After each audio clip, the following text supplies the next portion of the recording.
Next, we're talking here on TalkTV about the crunch vote that is due to take place tomorrow in relation to the Prime Minister's attempt to get those flights off the ground to Rwanda.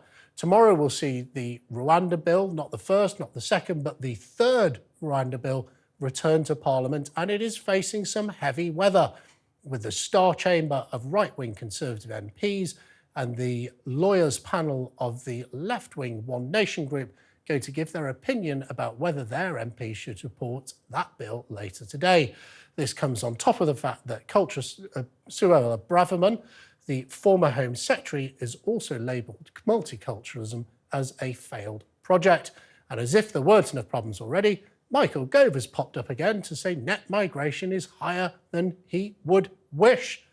Joining me now to discuss this is Rupert Lowe, former member of the European Parliament and Reform UK spokesman. Rupert, welcome to the show and thank you very much for coming on.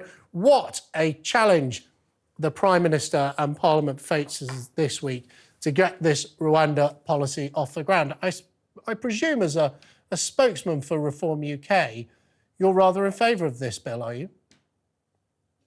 Let's start, Jake, and good afternoon, by saying that we must temper every judgment at the moment by, in the safe knowledge, and you'll know more about this than me, that there's an election in less than a year's time.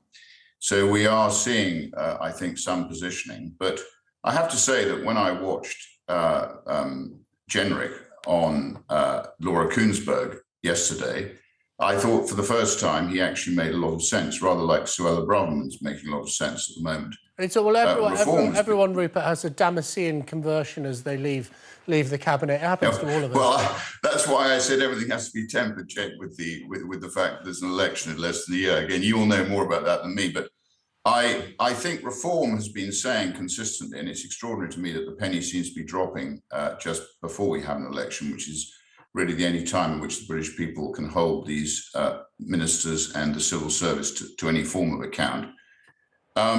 It was an interesting interview. I thought he was very honest in what he said. I agree with him. I've said this consistently on TalkTV, that if we mean business as a sovereign nation, and when people voted in 2016, I think that the sort of sanctity of our borders was at the top of the agenda.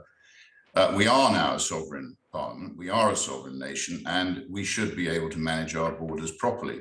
So I think I've always said Rwanda, until we actually do what Suella Braverman and now Robert Jenrick is saying, and we completely limit the necessary clauses within the Human Rights Act, then ultimately leave the ECHR, obviously adopt those bits that we think are right, but not those that we don't think are right.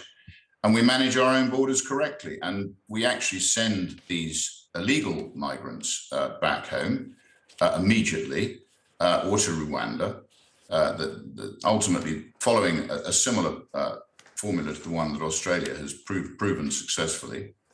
And ultimately, it's equally the same, I think, with legal migration. What we need to do is make sure that we limit that too.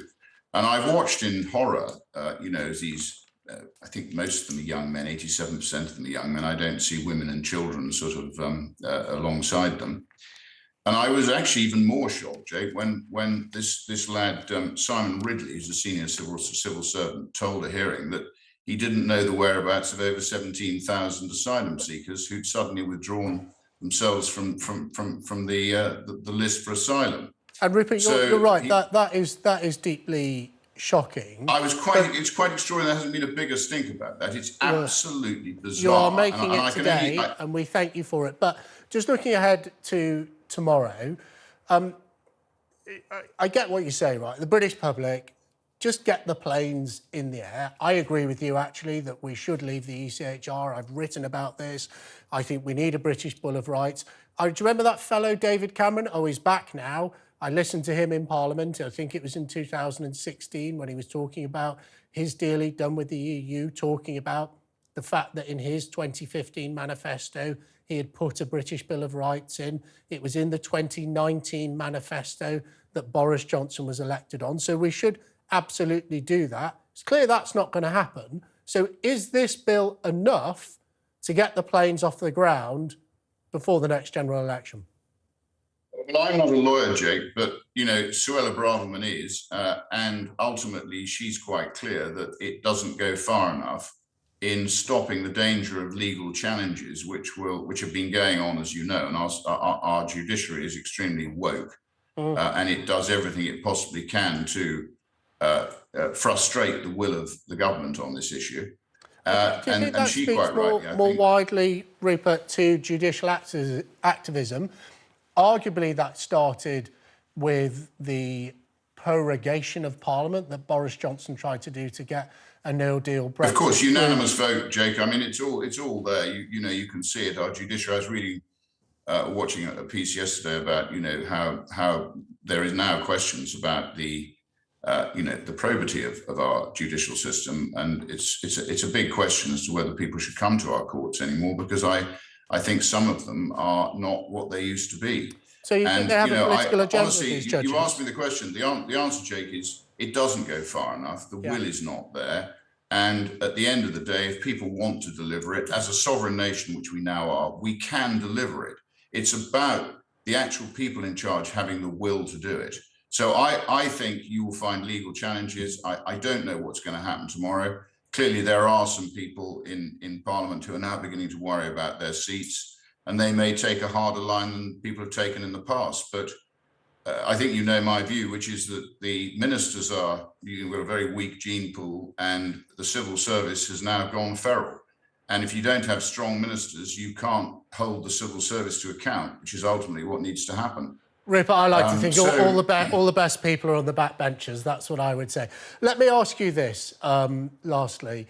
So if this fails and the planes don't leave the ground, it will be another thing, I think, weighing on the side of the scales in favour of that big opinion poll lead that we see for the Labour Party.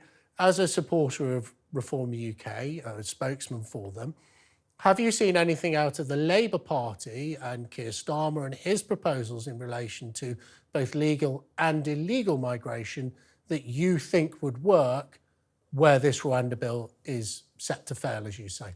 Definitely not, Jake. I've consistently said that, the amalgam of sort of people like Keir Starmer, Rachel Reeves, Angela Rayner, I don't think they're going to be any better than you lot. But I have to say that with an 80-seat majority, you'd have to admit you've been a pretty abject disaster for the British people over the last period of power.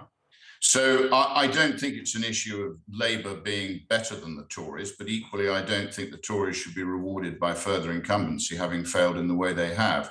And that's why, personally, I'm standing for the Reform Party. I'm not a politician. I did stand for the Referendum Party in '97 to save the pound, because our great leaders were going to give it away and we were going to sign up for the euro, which would have been the end of everything.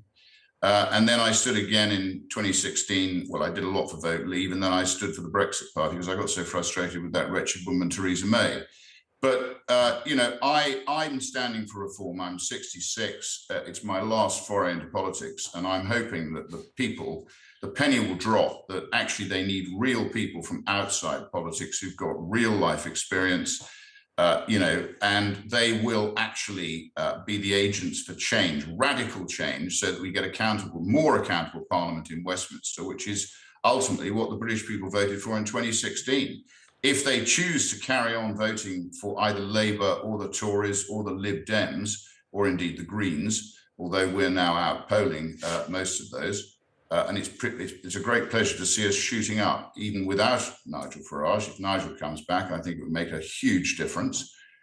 But at the end of the day, we are the People's Party. We are standing because we are people representing people. And if they don't vote for us, that's fine. The problem is there's huge amounts of, people working extremely hard. They don't have time to follow every twist and turn of politics.